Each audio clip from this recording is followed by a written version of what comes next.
What is up, everybody? Jester here, and today will be the third and final installment in making honest nanites in No Man's Sky in 2023. There's tons of little methods that you can use as you go along in the game that will gain you smaller amounts of nanites, but over time they will add up. There's so much to cover, no time to waste. Let's jump right into that first method. The first few methods today are going to be in the refiner. So you're going to want to make sure you've got a medium refiner and large refiner unlocked, but it'll work in either one. Next, you're going to need to have a gold farm and a silver farm all set up. The issue with this is you can put gold and silver in the refiner to make platinum, but in the big quantities that you think you're going to want to do, you can only get half a stack of platinum per refine. That's 16 minutes and 22 seconds. And then it's going to take an additional 16 minutes and 22 seconds to get yourself that full stack of platinum. And then the bigger problem with this method is once you do get that stack of platinum, it's a 35-to-1 ratio platinum to nanites.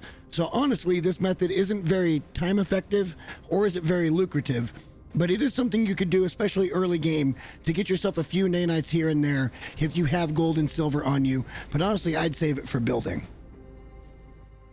In the last video dealing with suspicious packets and the X-Class upgrades, we passed up on a ton of things that we could have bought in the Outlaw stations.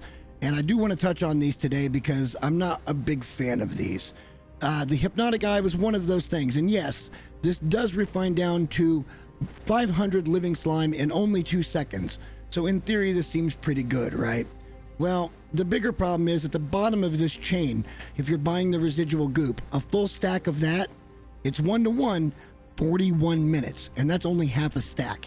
Even if you split this stack into two, still 41 minutes, because that's all you're going to get back, because that's all the refiner will hold. This is already taking too long, in my opinion.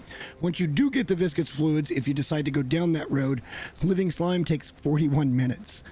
Again, you'll have to do that twice. And you could be doing these things passively as you're doing other things, so I don't want to poo-poo all over it. But I can tell you already, for me, this method is a non-starter. Because in the end, living slime to get to runaway mold, another 41 minutes. I don't know who decided to do this at Hello Games, but this is the longest refining chain of anything in the game that I can find. And to be honest with you, it's just not worth that much time for me to purchase those things to get the result I get. There is one other thing that you can put in the refiner that I think has some merit, but it's really difficult to gather in bulk. But if you can, it's going to give Curious Deposits and Runaway Mold a run for its money. That item is going to be Tainted Metal. Now, we've proven that Runaway Mold using Curious Deposits is a pretty good method to make nanites. You get about 2,000 nanites every 20 minutes or so in a refiner. And it's not a bad return. We've made almost 60,000 nanites in an hour doing that. With Tainted Metal, though, you get a 1-to-2 return. So you're going to get almost 20,000 nanites per stack of this stuff. The problem is, the only place I know where you can get it is on derelict freighters, and those are very difficult to run with any speed. But if you're already trying to upgrade your freighter, by running these, definitely pick this up and throw it in the refiner, because the return is definitely worth carrying it in your inventory. It's even faster than Runaway Mold. With all that refining out of the way, I wanted to show you guys another way that you can use building to make nanites. We've already done that with the Runaway Mold Curious Deposit farm, but this one's a little bit different, and I feel like it's a little bit overlooked by the community. And I think that's kind of a shame, because I've had a really good time exploring the options that you can do with this. And that is going to be what I like to call an animal farm, although most players will call it cooking. These are pretty easy to set up. You just need the harvester as well as the animal feeder from the anomaly, and then you just need a planet that has a good array of fauna that would, in my opinion, you just need milk and eggs. And you don't even really need the eggs, because you can refine chromatic metal down into eggs in a nutrient processor. Most other ingredients are going to be refined in that same nutrient processor using these plants that you probably have on hand anyway. If you guys would like to try my base, here's the portal coordinates. Just make sure to bring tons of carbon.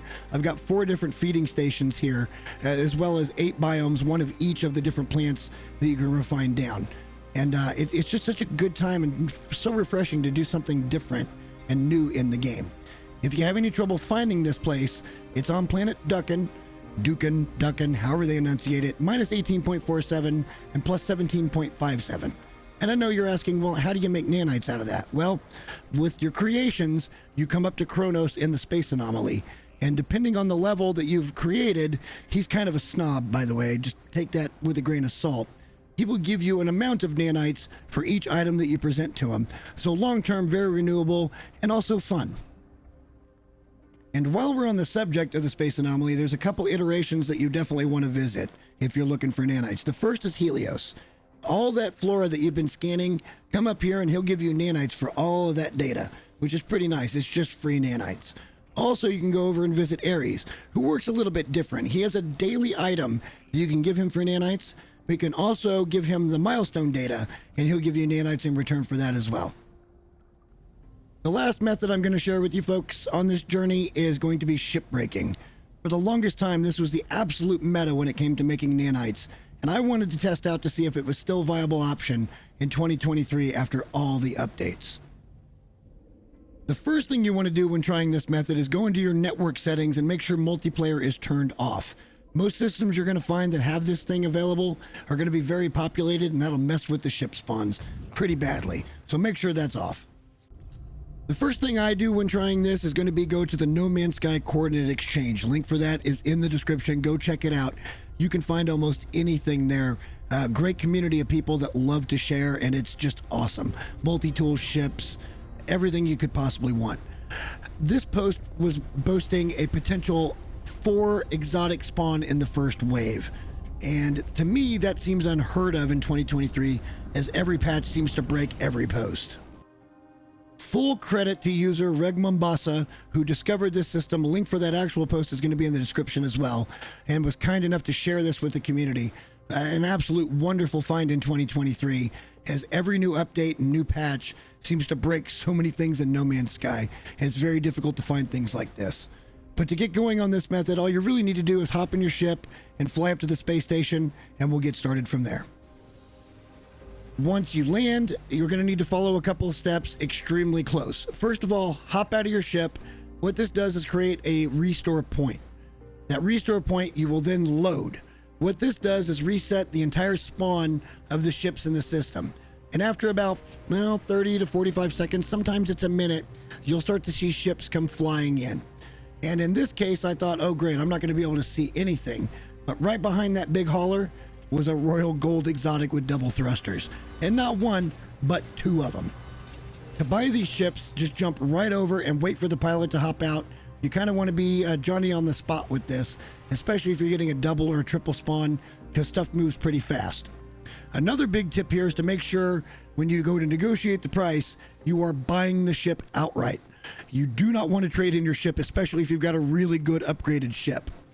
From there, as long as you've got the slots, you can come over and buy the second one. And it's the same process. Just make sure that you don't sell your ship. I've seen a lot of people that have done that, and it kind of sucks because there's no getting it back. This will create another save point once you buy the ship. From there, we're going to go up to the right-hand side of the space station, and we're going to be looking for what would usually be where we go to upgrade our class or our storage in our ship. From there, we're going to scroll down, and we're going to go to claim scrap. Now, it is worth noting you're going to lose 15 to 30% on pretty much all of these ships, so make sure you got plenty of units to do it. But once you claim that and you scrap it, go over to the other ship that you just bought, and you want to hop in and hop out to make that your primary ship. This will make sure that you don't sell a ship that spawns in. As you can see, one of my other ships has now spawned in. Once you get all of that done, hop back to your main ship that you want to continue with, hop in that ship, hop out, and then reload that restore point. This will again reset everything. As you can see here, we ended up getting 2 upgrades per ship, and that's not great. It used to be more than that, but I think what's even more important, and for a lot of people this is big, is getting those storage augmentations, which will get you to be able to unlock the storage in your ship for free, basically, while you're doing this. If you guys want to come and try this system, these are the portal coordinates. As you can see here, this is a triple spawn. I saw a triple spawn. I only did this for 20 minutes. I saw a triple spawn 3 different times. I saw a single spawn only once. Every other time it spawned was a double. So if you want to try this, you can either use those upgrades or you can sell them back for nanites. It's kind of fun scurrying around trying to get everything bought and doing it. So it's up to you whether you want to try this method or not. hopefully one of these methods of getting nanites will keep the game fresh for you going forward in 2023. I know that I actually had a resurgence with the game just by doing these videos. And if you did, definitely give the video a like and maybe subscribe to the channel. It helps more than you guys will ever know, and it really does mean the world to me. And again, if you want to see that Animal Farm video, leave me a comment, let me know. But until next time, guys, thanks for watching. Bye.